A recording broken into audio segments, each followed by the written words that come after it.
c'est l'art ou la science, n'est-ce pas, qui amène à l'interprétation et à la traduction des textes. Et notre formation porte non pas sur l'herméneutique, mais sur l'herméneutique biblique. Parce qu'il existe bien d'autres types d'herméneutique. Il existe l'herméneutique juridique, l'herméneutique économique, n'est-ce pas, l'herméneutique politique, l'herméneutique de la géopolitique même. Donc, on peut trouver la science ou l'art, si vous voulez, les principes d'interprétation dans chaque ou dans plusieurs domaines. Mais nous sommes cantonnés sur l'art d'interpréter et de traduire, n'est-ce pas, la Bible, donc les textes bibliques. Et hier, on a vu justement que parmi les principes fondamentaux de l'interprétation, de l'herméneutique, on a cité plusieurs. Et le premier, d'ailleurs le plus important, un des plus importants principes, c'est chercher à connaître le contexte, donc le cadre contextuel ou le cadre historique du livre, ou du moins le contexte d'un verset, d'un chapitre, d'un livre. Ça dépend. Pourquoi? Effectivement, la Bible n'est pas un livre autographe, on a lu hier. Et vous avez remarqué que dans la Bible que nous avons sur nos mains, ce n'est pas l'unique Bible. Hein. Il faut qu'on précise qu'il y a la Bible, il y a des Bibles 11 livres, 39 livres, n'est-ce pas, 72 livres, 75 livres, et 39 pour d'autres, 66 encore. Donc, lorsqu'on parle de la Bible, il est mieux de préciser la version que nous avons sous nos yeux, parce que ce n'est pas les seules Bibles. Il y a bien d'autres n'est-ce pas, d'autres Bibles. Et notre Bible, par exemple, celle que nous avons sous nos yeux, la Bible des protestants, a 21 épistolaires, donc 21 lettres, donc ce qu'on appelle les épîtres, dont l'apôtre Paul aurait écrit au moins 13. C'est parce que quelqu'un peut nous aider à citer 3 épîtres de l'apôtre Paul, frère Orphée, les lettres de l'apôtre Paul, pêle-mêle comme ça. Une lettre de l'apôtre Paul. Une. Sœur Ostassi, une lettre de l'apôtre Paul. Marc, c'est pas Paul. Marc, c'est Marc. Une lettre de l'apôtre Paul. 1 Corinthiens. 2 Corinthiens. Romains. Éphésiens. Donc il y a plusieurs comme ça que l'apôtre Paul a écrit, et dans le canon biblique que nous avons, c'est le seul à avoir écrit au moins 13. Au moins 13 canons bibliques.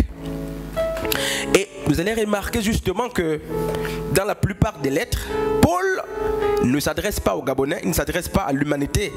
Il s'adresse à un peuple bien spécifique qui passe par une situation bien précise. Et très souvent, les lettres de Paul étaient des réponses aux questions qui étaient formulées aussi par d'autres lettres. Vous voyez? Donc, dans ce cas, hier, nous avions fait comprendre que il n'y a qu'un seul message, un seul message fondamental dans, n'est-ce pas, chaque texte. Lorsque vous prenez un livre, il n'y a pas 4 messages, il n'y a pas 5 messages. Pourquoi? Chaque texte, ou quand on cherche l'intelligence du texte, il n'y a qu'une seule intelligence du texte, donc un seul esprit qui a animé l'auteur de ce texte, de ce livre ou de ce verset à rédiger. Il rédige par rapport à une situation bien spécifique, dans un contexte bien précis, pour résoudre un problème bien clair. Et nous avons pris le risque de le dire hier, et nous avons fait la différence entre l'intelligence du texte, donc l'esprit du texte, et ce qu'on appelle l'applicabilité ou l'application du texte. Lorsque vous prenez un texte, vous faites son homélétique, on parle l'homélétique c'est autre chose, on verra ça après ça avec les coordinateurs qui vont programmer notre séminaire sous l'homélétique. Donc quand vous faites l'herméneutique d'un texte, vous ne cherchez pas 4 esprits ou 3 esprits du texte. Le texte n'a qu'un seul message. Mais ce même texte qui n'a qu'un seul message peut avoir plusieurs applications. Lorsqu'on prend l'épître de Corinthiens, 1 Corinthiens et 2 Corinthiens, la Bible nous parle, n'est-ce pas, de la mauvaise vie du peuple de Corinthiens. C'est une parenthèse, c'est pas à nous qu'on s'adresse. Mais l'apôtre Paul dira, ces choses sont écrites pour nous servir d'exemple. Donc, ce n'est pas d'abord à nous, nous n'étions pas la cible de l'apôtre Paul lorsqu'il s'adresse aux Corinthiens, mais parce que nous aussi nous vivons les mêmes réalités que les Corinthiens, nous puisons dans les conseils que l'apôtre Paul a donnés au peuple corinthien. Il y a donc dans la Bible des prédications qui sont spécifiques à un peuple bien précis. Il y a d'autres qui sont, n'est-ce pas, ouvertes. Donc des prédications qui sont ouvertes, qui sont d'ordre, n'est-ce pas, universel. Quand on prend 1 Corinthiens chapitre 13, à partir du verset 1er, où l'apôtre Paul parle de l'amour, il y reproche un peuple bien spécifique, donc le peuple des Corinthiens, donc les Corinthes. Les Corinthiens, un peuple des Corinthes.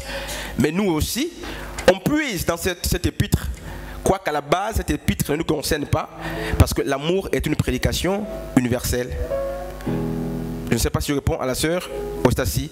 Donc c'est un peu ça. Donc aujourd'hui, on va poursuivre. On va poursuivre. Et je voudrais qu'on me fasse, qu'on comprenne d'abord la différence entre, n'est-ce pas, l'exégèse et l'herméneutique. Pourquoi? Parce que on ne peut pas faire l'herméneutique sans faire l'exégèse. Celui qui fait l'exégèse s'appelle l'exégète. N'est-ce pas? C'est un exégète. Je ne sais pas si vous comprenez.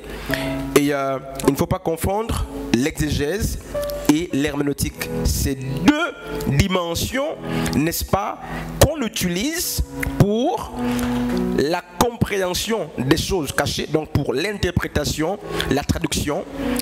Mais l'exégèse vient pour nous édifier sur le sens d'un livre, sur le sens d'un texte, d'un paragraphe, d'une portion des Écritures. Mais l'herméneutique vient pour l'interprétation et la traduction. C'est très différent.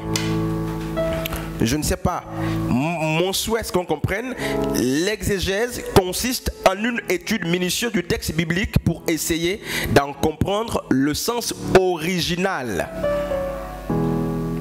Donc, lorsque nous faisons l'exégèse, nous ne sommes pas forcément en train de faire l'herméneutique.